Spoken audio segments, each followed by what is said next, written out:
¿Qué tiene en común una pequeña aldea en el corazón de Italia con un imperio que dominó el mundo conocido? No mucho, salvo una cosa, la ambición. Olvídate de las legiones invencibles y los mapas gigantes que ves en las películas.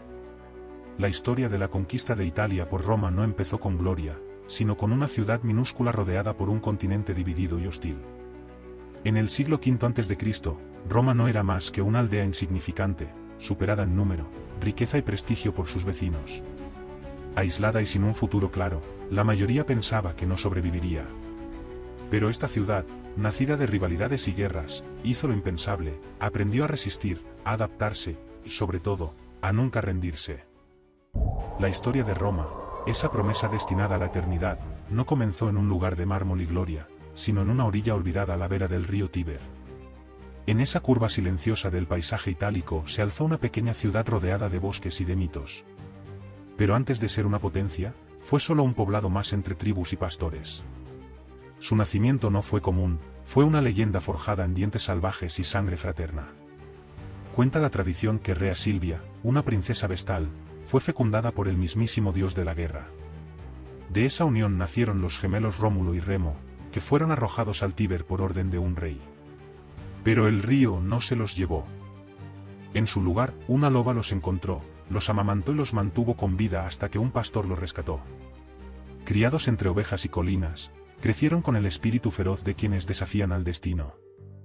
Unidos por la sangre y por un sueño, decidieron fundar una nueva ciudad. Sin embargo, la ambición pesó más que el lazo que los unía, y en una disputa por los muros de la ciudad, Rómulo mató a Remo. Así, Roma nació con sangre, duelo y silencio. Esta historia, aunque mítica, encierra una verdad fundamental para entender a Roma. Desde sus inicios, estuvo marcada por el conflicto, la rivalidad y el deseo de permanecer. La pregunta que resuena desde aquellos días es siempre la misma: ¿cómo un pueblo nacido de un fratricidio logró elevarse por encima de antiguos reinos, pueblos poderosos y civilizaciones milenarias? La respuesta no reside solo en la fuerza bruta, sino en su inteligencia, su persistencia y la manera en que los romanos reinventaron la idea misma del poder. El viaje que transformaría una aldea en la capital del mundo comenzaba ahí, entre lobos, reyes y ambiciones. Durante sus primeros siglos, Roma era solo una ciudad-estado más entre muchas. Y para sobrevivir en ese entorno hostil, Roma tuvo que aprender a luchar desde la cuna, lo que la llevaría a forjar una diplomacia tan afilada como sus espadas. Durante sus primeros siglos, Roma era solo una ciudad-estado más en la región del Lacio, rodeada por pueblos como los latinos, sabinos y etruscos. Por casi 2 siglos y medio, reyes de diversos orígenes gobernaron la ciudad. La monarquía fue el primer régimen romano, moldeado a punta de guerras constantes y alianzas frágiles. En esa época, Roma luchaba por sobrevivir, no por la gloria. Sin embargo, con cada batalla aprendía, y con cada tratado, expandía un poco más su influencia.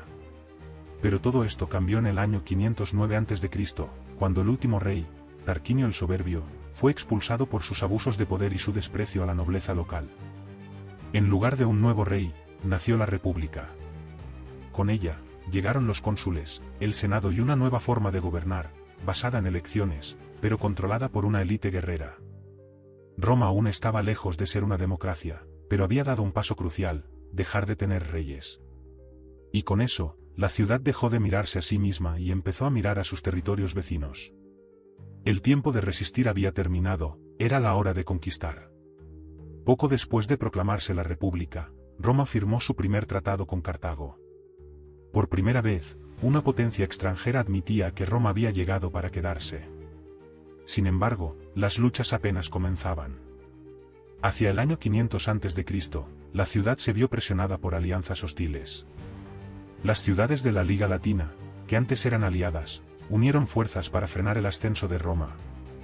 La tensión estalló en la batalla del lago Regilo, en el año 496 a.C. Fue una victoria ajustada, sangrienta y desesperada, pero real. El enemigo fue vencido y con ello nació algo nuevo. En el año 493 a.C. se firmó el Tratado de Casio, donde la Liga Latina y Roma serían consideradas iguales. Pero había una condición: lucharían lado a lado. Roma no aplastaba a sus enemigos, Roma los incorporaba. Las ciudades aliadas mantenían parte de su autonomía, pero enviaban tropas al ejército romano y a cambio, recibían parte del botín y la promesa de protección. Era una nueva lógica, una fórmula que transformaría a Italia. O se resistía o se integraba. Roma comenzó a ofrecer ciudadanía parcial, acuerdos comerciales y una vigilancia constante a todos. Las murallas ya no bastaban para detener la influencia romana. El corazón de Italia latía con más fuerza y ese corazón ahora hablaba latín con acento romano. Cada nueva alianza era una victoria sin necesidad de desenvainar la espada. Pero este nuevo equilibrio no era aceptado por todos, y al norte, una antigua civilización observaba con desconfianza. El silencio de sus colinas escondía una rabia antigua que pronto estallaría en el asedio que lo cambiaría todo. Mientras Roma tejía su red de influencia, una sombra más antigua se movía en el norte. Veles, la más orgullosa de las ciudades etruscas, aún se negaba a aceptar el nuevo orden romano. Con sus murallas imponentes y templos cubiertos de oro, Veles era la joya de la civilización etrusca. Más que una simple rival, era un recuerdo vivo de un tiempo en que los romanos inclinaban la cabeza ante los reyes etruscos. Pero los tiempos habían cambiado y Roma quería demostrar que ya no aceptaba rivales en el corazón de Italia. Así comenzó un asedio que duraría una década entera. El año era 406 a.C. Cuando las legiones romanas llegaron a las puertas de Veles, se toparon con un pueblo decidido a resistir hasta el último aliento. En lugar de un ataque frontal, los romanos eligieron una estrategia lenta e implacable: rodear la ciudad y asfixiarla. La guerra dejó de ser heroica para volverse agotadora. Familias enteras se involucraron, y la República tuvo que aprobar sueldos para los soldados, algo jamás visto. La tensión no era solo entre ejércitos, sino también dentro de la propia Roma, donde el Senado se dividía entre quienes querían levantar el sitio y quienes creían que la victoria lo valía todo. 10 años después, en el 396 a.C., el comandante Marco Furio Camilo descubrió un túnel subterráneo que conducía al corazón de Veles. Por ese túnel, los romanos invadieron la ciudad y Veles ardió. El saqueo fue brutal, pero Roma no lo destruyó todo, lo absorbió. Ciudadanos fueron deportados, pero también incorporados, y territorios fueron anexados. Aquella victoria lo cambió todo. El territorio de Roma se duplicó, su población creció y lo más importante, su confianza se consolidó. Los romanos comprendieron que con tiempo, paciencia y determinación podían doblegar hasta los enemigos más antiguos. La República ahora sabía que era capaz de mucho más. Sin embargo, no todos celebraron.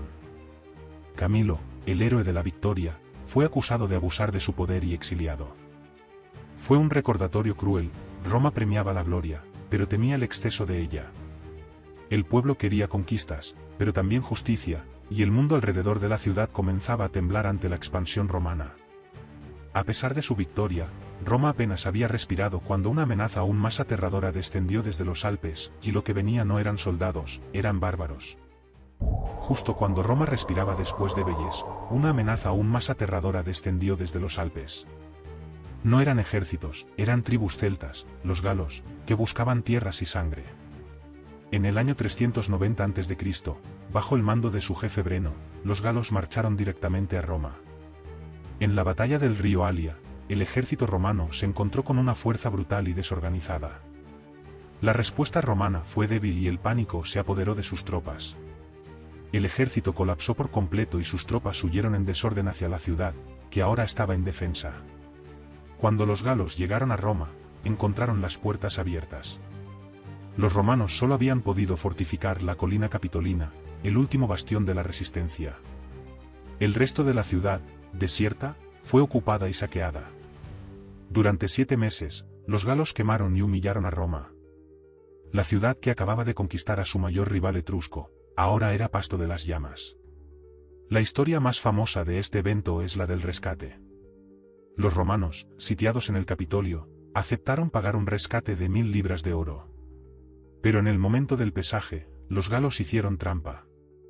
Cuando los romanos se quejaron, Breno arrojó su espada sobre la balanza, aumentando el peso, y pronunció la famosa frase: Ae victis. ¡Ay de los vencidos! Fue una herida profunda, un golpe directo al orgullo romano que dejó una marca para siempre. Pero en la ruina, Roma hizo una promesa silenciosa: nunca más. La devastación no los destruyó, los transformó. El trauma se convirtió en disciplina y el miedo en método. Roma reconstruyó sus murallas más altas y más gruesas que nunca. Entendieron que la defensa no era un lujo, sino una necesidad de supervivencia. Y comprendieron que patricios y plebeyos, ricos y pobres, sangraban igual cuando los bárbaros cruzaban las puertas. La necesidad de protegerse del exterior los unió. Y esa unión les daría la fuerza necesaria para afrontar su próximo gran desafío, un reto que no vendría del norte, sino de las montañas del sur. Después de la humillación ante los galos, Roma se levantó más unida, pero con un nuevo y peligroso enemigo en el horizonte. Las guerras samnitas no fueron una lucha por el territorio, sino una guerra de supervivencia entre dos visiones del mundo. Al sur de Roma, en las escarpadas montañas de los Apeninos, vivía un pueblo rudo y feroz, los samnitas. El territorio no era la única diferencia, los samnitas basaban su fuerza en la guerra de guerrillas, el relieve montañoso era su gran aliado y su método de lucha era el caos. Por el contrario, Roma usaba a sus legiones para enfrentarse a sus enemigos en campo abierto. Las 3 guerras que se libraron contra los samnitas fueron largas y brutales, pero la segunda fue la más larga y traumática. Roma consiguió avanzar sin muchas dificultades al principio, pero en el año 321 a.C., sus ejércitos cayeron en una emboscada en el desfiladero de las Orcas Caudinas. Los samnitas los rodearon y obligaron a los soldados romanos a pasar desarmados bajo 3 lanzas cruzadas, un símbolo de su total derrota. Fue una de las peores humillaciones de la historia romana, pero su respuesta fue fría y calculada. En lugar de rendirse, se reorganizaron, renovaron sus alianzas y regresaron con más fuerza que nunca. Finalmente, en el año 290 a.C., los samnitas se rindieron por completo y Roma dominó el centro de Italia. Habían conquistado el derecho a ser temida. Después de las victorias ante los samnitas, las ricas ciudades griegas en el sur de Italia, la Magna Grecia, empezaron a preocuparse. Eran los herederos de la cultura helénica, con templos y teatros, pero no tenían la fuerza militar necesaria para detener a Roma. En el 282 a.C., un incidente naval provocó la guerra con la ciudad de Tarento. Sus habitantes se asustaron tanto que pidieron ayuda a Pirro, el rey de Epiro, que era primo de Alejandro Magno. Pirro llegó con un ejército de mercenarios y con algo que los romanos nunca habían visto, elefantes de guerra. Los romanos nunca se habían enfrentado a elefantes de batalla, y las primeras victorias de Pirro fueron aplastantes, pero las legiones romanas no se rindieron, se retiraban, se reagrupaban y volvían a la carga. Las victorias de Pirro eran tan costosas que se dice que tras una de ellas exclamó, «Otra victoria como esta y estoy perdido». Así nació el término «victoria pírrica», un éxito con un coste tan alto que no es una victoria. Finalmente, en el 275 a.C., en la batalla de Benevento, Pirro fue derrotado y huyó. Roma había vencido por primera vez a un rey helénico y la duda se convirtió en certeza. Roma ya no era una potencia regional, ahora podía enfrentarse al mundo, y su próxima y última meta era unir el resto de la península. Después de dominar el centro y el sur de Italia, Roma solo tenía un pendiente, el norte. Y en el norte, la tierra de los galos, se encontraban las tribus que en el pasado habían saqueado la ciudad. Los galos eran el fantasma que atormentaba la memoria romana. Sin embargo, en el año 225 a.C., los galos y sus aliados itálicos se unieron para atacar y la pesadilla se hizo realidad. Una coalición de más de 70.000 guerreros tribales marchó hacia el sur, listos para arrasar todo a su paso. En la batalla de Telamón, las legiones romanas demostraron que ya no eran los mismos. Ahora, sus legiones estaban mucho mejor organizadas, además de estar más preparadas, tenían la ventaja de conocer las estrategias de sus enemigos. Los galos fueron emboscados y aniquilados. La victoria no fue fácil, pero abrió las puertas del norte. Roma ya no era una ciudad asustada, era un imperio en formación.